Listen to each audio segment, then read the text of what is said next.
we're now rendering a chunk. It's a little bit primitive. We'll probably be doing more advanced stuff here later as we walk through it, but that's the idea. So what we'd like to do, or what I'd like to do, is kind of modify this a little bit so that rather than just rendering a block, I was thinking we could try and render a sphere just to get a more complex shape. So what we want to do is we want to say,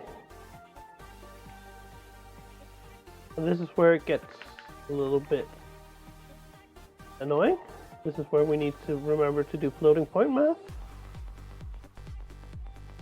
So x.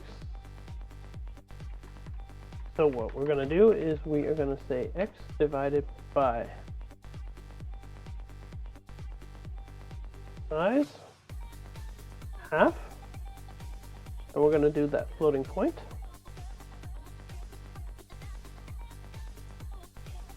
So we're just going to save a couple of things. So we're going to have x normalized. So the idea here is to get x to be between -1 and 1. So we then want to subtract 1.1 from this. And then we want to do the same for y and z. So we now have y and z like this. So we can now do our sort of distance, which is going to be, because we don't really care about the actual size of it, or well, we kind of do, but we can just square on the other side. We're not going to bother doing the square root of this as you normally would. So we're going to call this square distance just for the hell of it. So if the square distance is greater than 1, then we'll set it to air. If not, we're inside, and we should set it to, or rather we'll set it to 0 because we're outside the circle or sphere. And otherwise we'll set it to 1, and hopefully this will give us sort of a sphere approximation in the form of a cube. That's my very, very naive hope at this point, and it actually looks like that worked. Without lighting, it's a little bit difficult to see, but it's there. So that's a success. At least that's what I'm going to claim it as. So that's wonderful.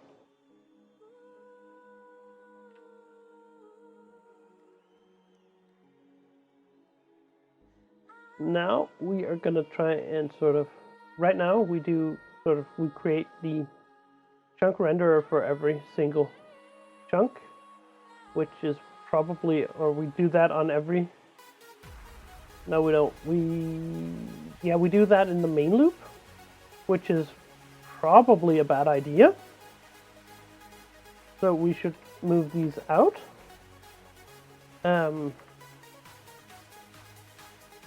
So the weird thing here, or the annoying, I wouldn't call it weird or annoying. The thing here is that if we really want to do a renderer independent thing, then we can't know what kind of chunk renderer we're using. So what we need to do is so we can't instantiate chunk renderer directly like this. We have to sort of add the renderer to give us a chunk renderer, because it knows what kind of chunk renderer we're doing. In this case, it's a GLES chunk renderer. So what we kind of want to do is we should, on our GLES renderer, and again, we lost line. There we go. I'm never going to get used to not doing that. So what we want to do is we want to pass back a GLES renderable, which is going to be our wonderful little, we want to create chunk renderer for a given chunk.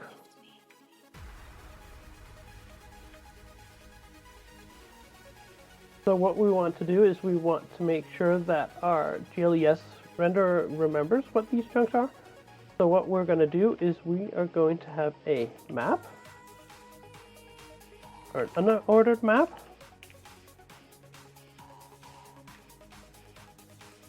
So that we can say whenever we get this chunk in, we're going to return a given render, and if we don't have one, we're going to create it. So these are going to be unique pointers. They're going to be owned by the renderer. So this thing gets chunk renderer,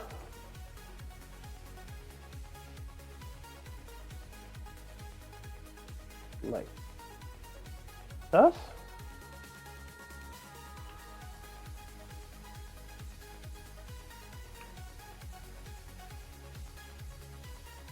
So lots of complaints.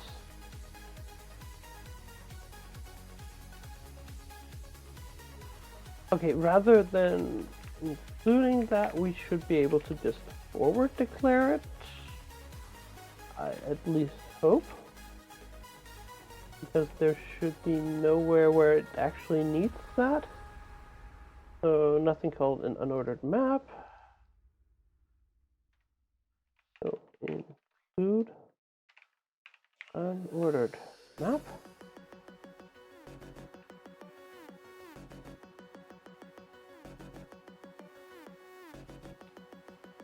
Yeah, we need to say we have a class chunk. In fact, we shouldn't need to include the chunk.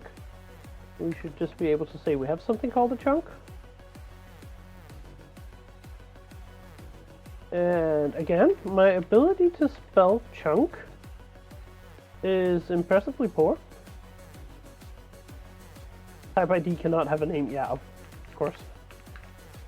So it's just a const class chunk. Should be able to just say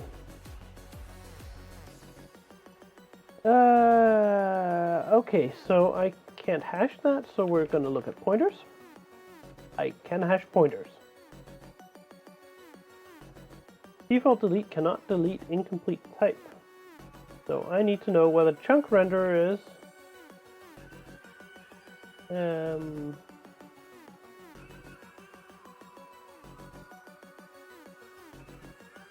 there is nothing preventing a chunk renderer from knowing stuff. Why do we need a GLES renderer here? We need it for the GLES renderable.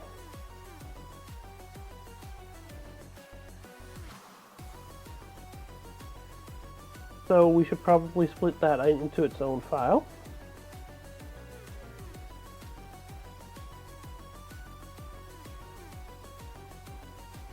So we're going to create a GLES renderable.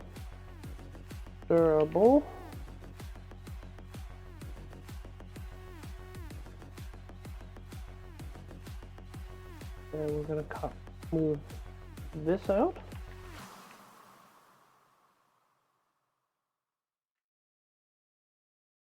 And talk about it here.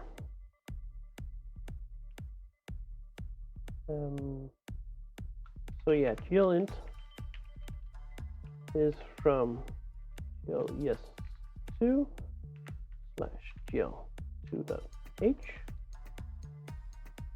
We also have, no, we don't actually have any associated code with that. Everything's just defaulted or nothing. So that means that I should be able to include a little error there.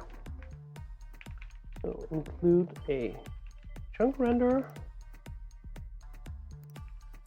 and include a GLES renderable. Actually, you know what? Those are just pointers. So in fact, I don't need to know what that is. We just have something called a GLES renderable. There we go. Now for the chunk renderer, rather than pulling in the entire GLES renderer, we just pull in the idea of a renderable. And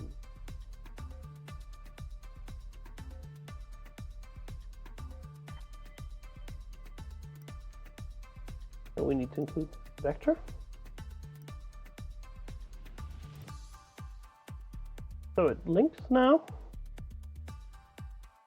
And I have long ago forgotten exactly what we were doing.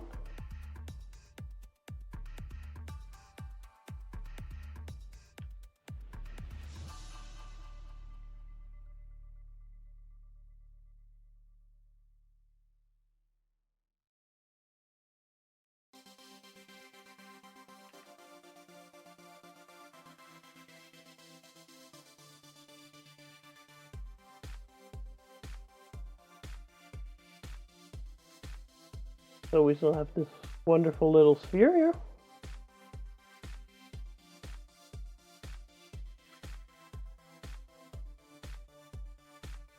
Oh yeah, refactoring stuff. Because what we wanted to do was to avoid creating a chunk renderer ourselves. What we want to do is we want to get a chunk renderer pointer by calling our renderer and asking it to create a chunk renderer for this chunk. And that's just going to be a GLES renderable. We don't really know anything about it. And then down here, we are just going to give it an array consisting of that one renderable.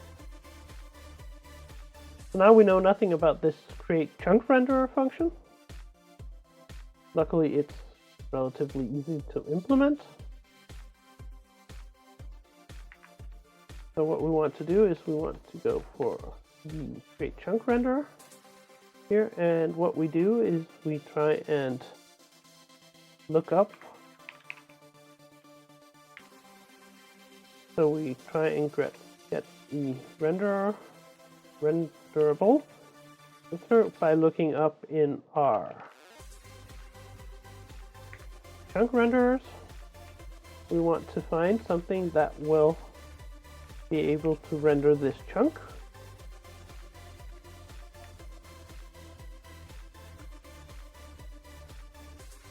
So now we have the iterable if this thing is nothing, chunk renderers.end. So we didn't find one already, we don't have one already. Then we go for that we want to create a new one. So we're going to have our return, or our actual renderable is going to, we're going to go for a standard make unique, because we have this unique pointer. We want to make a unique chunk renderer based on our given chunk. We are going to store that in our chunk renderers. So in chunk renderers for this chunk, or rather for the address of this chunk, we are going to store this renderable. And then we're going to return that renderable. Else? Yeah, we're not going to return the renderable itself. What we're going to... Okay, yeah, we have to be a little bit careful here. So a renderable here is a unique pointer. So this is going to be the renderable owner. We are going to move that renderable owner into our map so that now the map takes ownership of that renderable. When the map gets destroyed, the renderable gets destroyed. And then we hope it doesn't get used from there on.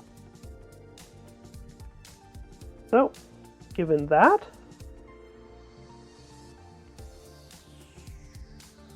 we have a renderable owner, we make a unique from that. So what we also need to do is we need to grab the renderable itself, which is going to be this pointer. So we go for a renderable owner and get the pointer out of that. And this is then what we return. Otherwise, in case we did look it up, then we just go for our, just indirect through the renderable, grab the unique pointer because we're not really interested in the chunk, and grab the pointer off that. So now, given a chunk, we should always get the same renderer back. At least that's the theory.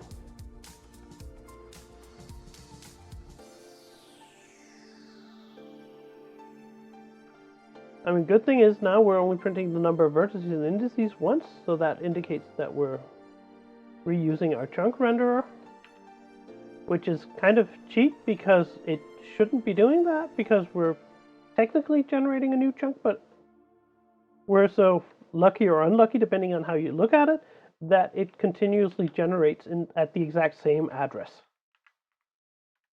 So what we want to do is we want to go for a standard unique pointer to our chunk, which we will call C for now. Now we're going to go grab that. At some point, we're not just going to have a single chunk. We're actually going to go for having something like a complete world. But we'll get to that later. So we make a unique pointer to a chunk. And we should get that set up.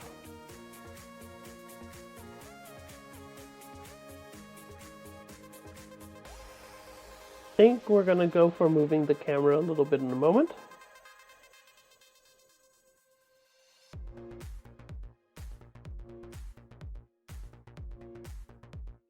So now we are getting this wonderful little scene set up here.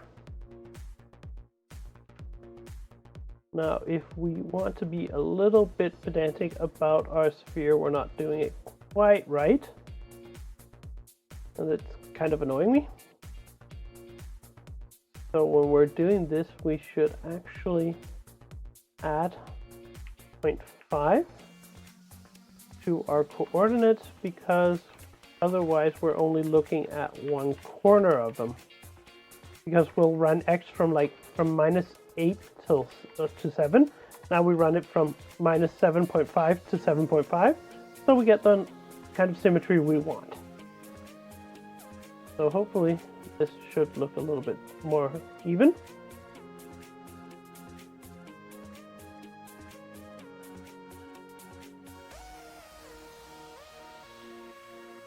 Yeah, a lot more even. Wonderful. Still having the nice funky colors so that we can see what belongs where and what our axes are. Now, what we'd like to do, we have a lot of internal geometry right now. What would be nice is to sort of eliminate that internal geometry so that we're not rendering that and we get a lot fewer polygons to render. And this is where we get into the part where it's nice to have these things split up. So when we render a positive X face, it's only if that X is either at the chunk boundary, and we're always going to render it because we don't want to look into the next chunk, we can't. So we're either at the chunk boundary, we want to render it, or if the next chunk along the x-axis here is not solid, then we want to render the positive X face. So for the negative X face, it's sort of the same thing if we're along the chunk boundary, i.e. at 0, or the previous block was not solid, then we want to render the negative X face. And the same sort of applies to Y and Z, and by getting this in, we should really eliminate a lot of redundant geometry in the scene. And eliminating redundant geometry is a good thing. That way, our graphics card can, well, it can do less work, or it can do stuff easier, or we can set it to do more work, and I kind of prefer the last one. I like having my graphics card actually do stuff. There's a reason I went out and actually spent money on one. So this is the that portion.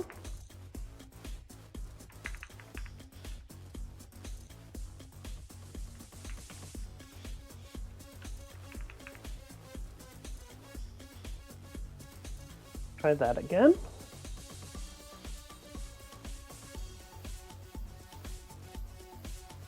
So now we're not getting any of that internal geometry. See, there's no inside edges here. There's a little bit of weird stuff going on near the surface. I think we've got some checks wrong. Because this does not look right. We're getting some weird faces rendered.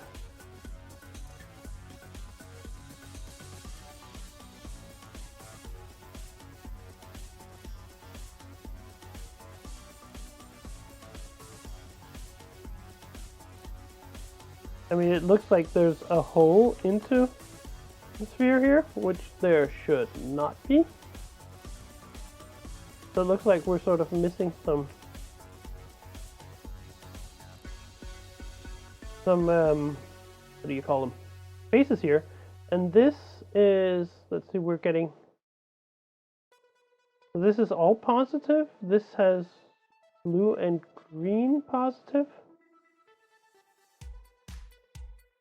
So we have blue positive all the way. This means that we're looking at this is the y-axis, and this is sort of, we should be looking at a x positive face or y positive face here, which is going wrong.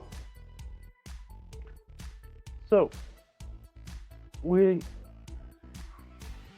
if y is the chunk size minus 1, so that's 15, which should be the case here. Then we want to add a positive y face. So do we have a mistake in the positive y face? So we're going x plus 1 sets 0, or yeah, all of these are y plus 1, which they should be. And we have x, or 0, 1, 0, 1, 0. So the important thing here is that this one and this one should be different. These two and these two should be the same, sort of pairwise, so that these two lines and these two lines are the same lines. And these should be different from this one and this one. And as far as I can tell, they are.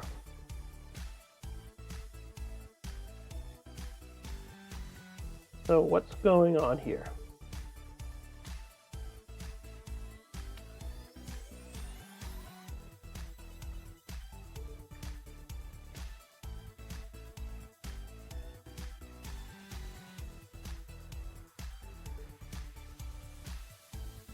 So what I think we're going to do is kind of hard to see what's going on. So we are going to go and we're going to play with the fragment shader a little bit. So what I need to know, and you're just going to follow me over here, is modulus for DL SL.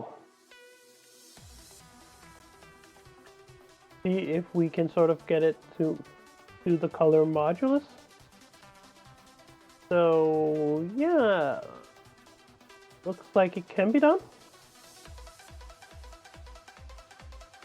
We just need it for genotype. I'm sort of worried about the 1.10 because we're using 1.0, but we'll see what happens.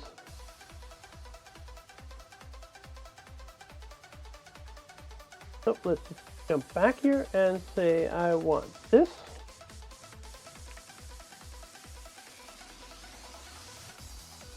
And I want it mod 1. And this is where we get into the fun part with the shaders, where I need to clean. And then rebuild everything. Luckily it doesn't take that long.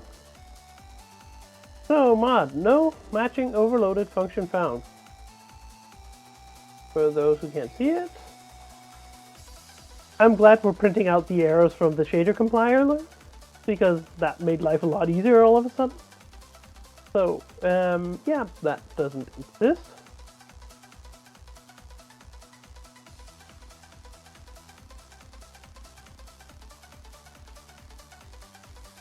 So there's a quick reference card for WebGL 1.0, which is about the same thing that we're doing right now. So let's see, we have shading language, built-in functions.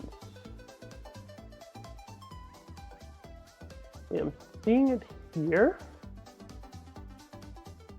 Question is if maybe the trick here is to say something like that, and then try that again, making sure it's a float,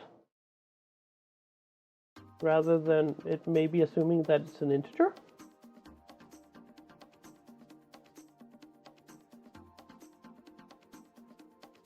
So, floating point suffix unsupported prior to GLES 3.0.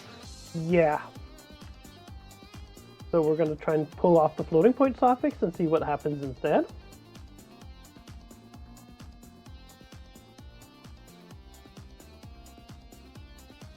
My GLES skills are wonderful. Oh, wait, no, they're not.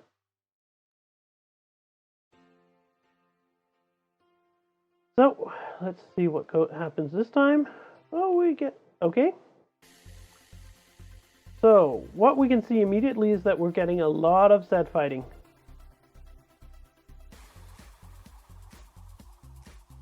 Which is interesting. It's a lot easier to see the structure of the sphere, however. So, why are we getting all this Z fighting? So for those of you not in the know about this, so you'll see that we're sort of getting, looks like some of these surfaces, you sort of have two things sort of being drawn on top of each other. Some pixels are showing one surface, some pixels are showing another. Call this Z fighting. Of course, the Z fighting might just be the modulus operation if it's sort of just at the edge of whether or not we're 1 or 0. So what we might also want to do is, in addition to changing the fragment shader, we also want to do the vertex shader because we do this sort of normalization thing. And it would be kind of nice to just not do that, just add the 0.5. Actually, no, not even at the 0.5, just do that. Because then we'll sort of, this scales it so that we have one complete color change over 2 blocks, which is a little bit confusing. We might be easier if we have it over just the 1 block. So let's clean that and try again.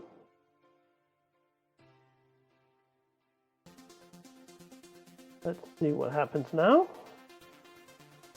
We're still getting Z fighting, and this is most definitely not due to the modulus, because now it should be applying at sort of the edge of it.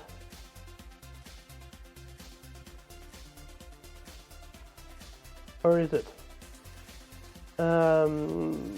No, because our center point is 0.0, so we're still on the edges, but it's still looking really, really interesting. Because I'm not quite sure what's going on here. It looks like we're indexing wrong in some situations. Looks kind of like the last one here is being indexed all the way down to the other end to sort of the next column. So we get this sort of, and we get it on 2 of the axes, not on the 3rd one.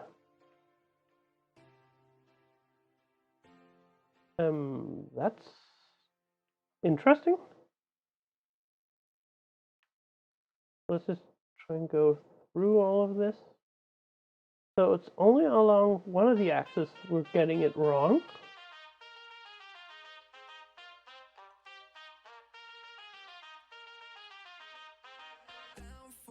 That's interesting.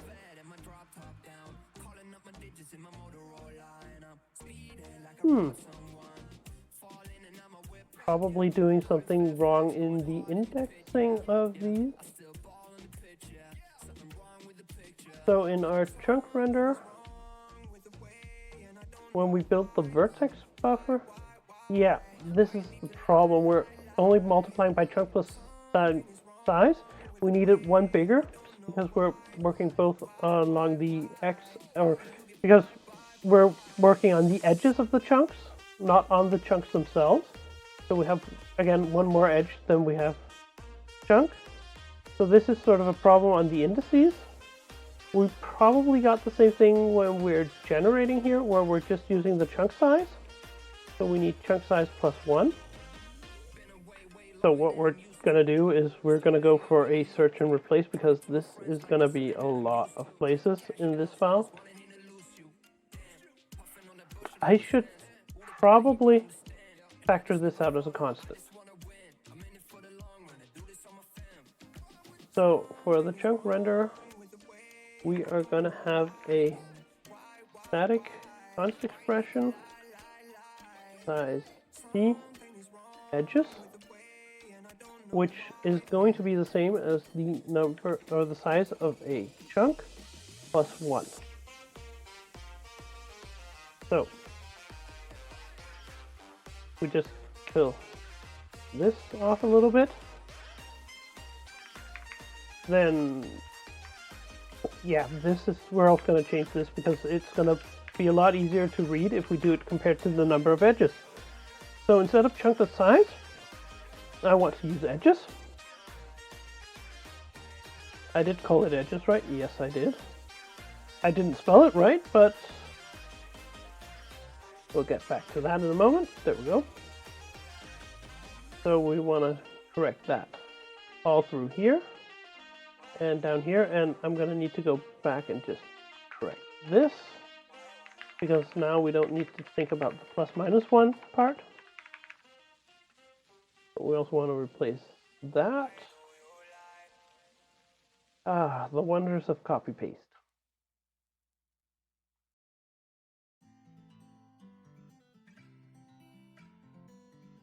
So rather than doing this expression, we just want to see if we have this any more times. Here we're doing plus minus 1. That's correct, because here we're looking at the size of a chunk, because we're walking through the chunk, not through the edges. So everywhere we have this expression, I also want to replace with edges, because that will make that look so much better. And we want to do the same thing here. There we go. Let's compile that. Still failed.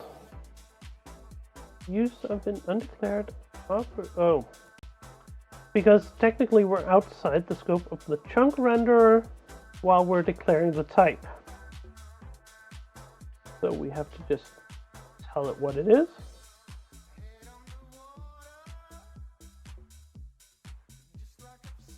And it compiles now. So let's grab that.